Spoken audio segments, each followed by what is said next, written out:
ഞാൻ ഇന്ന് സൗഹൃദ സംഭാഷണത്തിനായിട്ട് ഇവിടെ വന്നിരിക്കുന്നത് ചിറ്റേടത്ത് നാരായണ നായർ മകൻ സോമശേഖരൻ നടത്തുന്ന ചിറ്റേടത്ത് സ്റ്റോഴ്സ് കടയിലാണ്. 100 വർഷം കഴിഞ്ഞതാണ്. അച്ഛനായിട്ടുള്ളതാണ്. അപ്പൊ ഞാനായിട്ട് നടത്തിക്കൊണ്ട് പോകുന്നു. എന്നെ കൊണ്ട് പ്രായം 73 അപ്പൊ എന്നെ കൊണ്ട് പറ്റുന്ന സാഹചര്യമല്ല. എന്നാലും നമ്മൾ പിന്നോട്ട് നടത്തിക്കൊണ്ട് പോകണം. മക്കളും കൂടെ ഉണ്ട്. അവരും കൂടെ ഉള്ളതുകൊണ്ട് അവരുടെ സപ്പോർട്ടായിട്ട് ഞാൻ നിൽക്കുന്നു.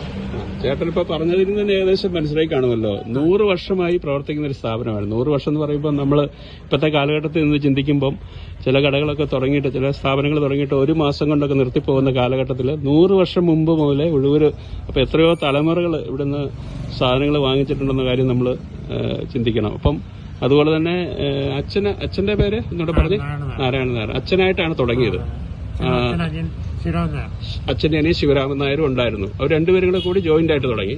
അത് ഇത് തന്നെയായിരുന്നു, പലചരക്കട തന്നെയായിരുന്നു. അത് കഴിഞ്ഞ് അതാണ് തേങ്ങാവെട്ടുണ്ടായിരുന്നു. അപ്പൊ അത് തുടങ്ങിയത് അപ്പുറത്തെ കെട്ടിടം, നിങ്ങളുടെ സ്വന്തം കെട്ടിടമായിരുന്നു. അത് പൊളിച്ചു കഴിഞ്ഞപ്പോഴാണ് ഇത് പഞ്ചായത്തിന്റെ അല്ലേ, പഞ്ചായത്തിൽ ഷോപ്പിംഗ് കോംപ്ലക്സിലേക്ക് മാറിയിട്ട് ഇപ്പൊ എത്ര വർഷമായി ഇങ്ങോട്ട് മാറിയിട്ട്?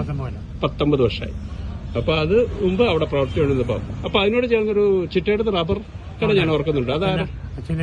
അച്ഛന്റെ അനിയന്റെ. അവരിപ്പോ അത് തുടരുന്നുണ്ടോ? അവിടെ അല്ലായിരുന്നോ നമ്മുടെ മുൻ പഞ്ചായത്ത് മെമ്പർ MS രവിയുടെ ഫാദർ അല്ലേ? ഓക്കെ. ഇപ്പൊ അത് നടത്തുന്നത് MS രവിയുടെ അനിയനാണ്. അത് ഈ ബിൽഡിംഗിൽ തന്നെയാണ് തോന്നുന്നല്ലേ? ഓക്കെ.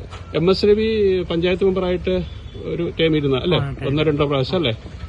കോൺഗ്രസിന്റെ ഒക്കെ മെമ്പർ. ഓക്കെ, അറിയാം. പിന്നെ അതുപോലെ തന്നെ ഇപ്പൊ നടത്തുന്നയാള് എന്തോ ജയകുമാർ. ഓക്കെ, ജയകുമാർ അറിയാം. അമ്പള്ളി ജയകുമാർ. ഓക്കെ, അതായത് ചിറ്റേടത്ത് ഫാമിലിയാണ് തന്നെ. അപ്പൊ ഈ കൊപ്ര കച്ചവടത്തിന്റെ ഭാഗമായിട്ടൊരു അട്ടിയില്ലായിരുന്നു. അത് ഞങ്ങളുടെ പുരയിടത്തോട് ഈ ഇവിടെ കട പൊളിച്ചപ്പോ അട്ടി അങ്ങോട്ട് മാറ്റി. അതിനു മുമ്പ് ഇവിടെ തന്നെയായിരുന്നു. ഓക്കെ. അട്ടി ഞാൻ ഓർക്കുന്നുണ്ട്. അച്ഛൻ അവിടെ വന്ന് അന്ന് അച്ഛന്റെ കൂടെ ചെറുപ്പം വരെ കൂടിയ കാരണം 10 വരെ പഠിക്കാൻ പറ്റുള്ളൂ. 10ാം ക്ലാസ് വരെ പഠിക്കാൻ പറ്റുള്ളൂ. പിന്നെ കടയിൽ പോകണം, വീട്ടിലെ കാര്യം നോക്കണം. ചേട്ടന്മാരൊക്കെ പുറത്തേക്ക് പോയായിരുന്നു. അവരൊക്കെ ചേട്ടൻ വിദേശ കാര്യങ്ങളിലേക്ക് പോയായിരുന്നു. പുറത്തേക്ക് മാറിയാണ് ചേട്ടന്റെ ഉത്തരവാദിത്തം വന്നു. ഉത്തരവാദിത്തം വീട്ടിലെ കാര്യം നോക്കണം, കടലെ കാര്യം നോക്കണം, പറമ്പിലെ കാര്യങ്ങൾ നോക്കണം. ആ കൂടെ പണിക്കാർ കാണും, അവിടെ കൂടെ പോകണം. നമ്മുടെ പഠിത്തം പുറകോട്ടായി. എന്നാലും ബിസിനസ് നമ്മൾ നടത്തിക്കൊണ്ടിരിക്കുന്ന ഒരു പിന്നെ വേറെ കാര്യം ചോദിക്കും. അപ്പൊ അട്ടിയുടെ കാര്യം പറഞ്ഞപ്പോഴാണ് അതിന്റെ അട്ടിയുടെ ഒക്കെ പുറകിലായിട്ട് ഒരു സർപ്പക്കാവുണ്ടല്ലോ അല്ലേ? നിങ്ങളുടെ കുടുംബ 50 കുടുംബക്കാര്. ഈയിടെ അതിന്റെ പുനരുദ്ധാരണമൊക്കെ നടന്നായിരുന്നു. മുൻപ് നിന്ന് പുനരുദ്ധാരണം നടത്തിയത്. അപ്പൊ നല്ല ഭംഗിയായല്ലോ കെട്ടിടമൊക്കെ പ്രവർത്തിച്ചത്. ഓക്കെ. അത് നമ്മുടെ തൊട്ടടുത്തുള്ള ചെമ്മനാട്ട് വീട്ടുകാരെ ഞങ്ങളുടെ സഹകരണം ഉണ്ടായിരുന്നു. അപ്പോൾ അതെനിക്കറിയാം. എന്നുവെച്ചാൽ പ്രകൃതി രമണീയമായ ഒരു സ്ഥലമാണ്. ഒഴിവൊരു ഒത്തിരി പേർക്കും അതിനെക്കുറിച്ച് അറിയില്ലെന്ന് തോന്നുന്നു. നല്ലൊരു അറ്റ്മോസ്ഫിയറിലാണ് നിൽക്കുന്നത്. മരങ്ങളൊക്കെ അതുപോലെ തന്നെ ഉണ്ടായിരുന്നു. പൂർത്തീകരിക്കാൻ എല്ലാവരും കൂടെ കൂടി. അപ്പൊ നമ്മുടെ പണ്ട് മാതൃഭൂമിയുടെ ഏജന്റ് ആയിരുന്ന കുഞ്ഞൻ നായര് പച്ചമ്പ്ലാക്കിൽ അവരൊക്കെ ഉണ്ടായിരുന്നു ഈ പെടുന്ന അല്ലെ? കുഞ്ഞൻ നായര് മാതൃഭൂമിയുടെ ഏജന്റ് അവരെല്ലാം ഞാൻ കണ്ടായിരുന്നു. അത് എല്ലാവരും അന്ന് സഹകരിച്ചായിരുന്നു നടത്തിയത്. വലിയ പരിപാടിയായിരുന്നു അത്.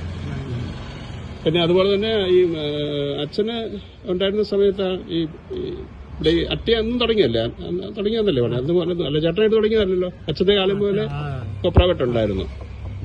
പിന്നെ ഇടയ്ക്ക് ചേട്ടന് ശാരീരിക അസ്വസ്ഥകള് അല്ല. അപ്പൊ ഈ കട എങ്ങനെയാണ് മാനേജ് ചെയ്തത്?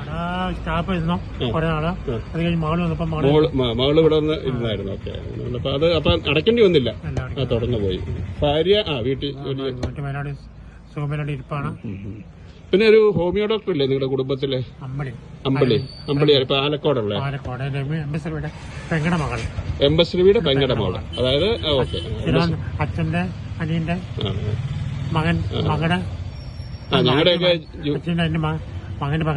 ഞങ്ങളുടെയൊക്കെ ജൂനിയർ ആയിട്ട് പഠിച്ചത് അവിടെ ചോദിച്ചതേ ഉള്ളൂ. അപ്പൊ കുടുംബത്തിൽ തന്നെയുള്ള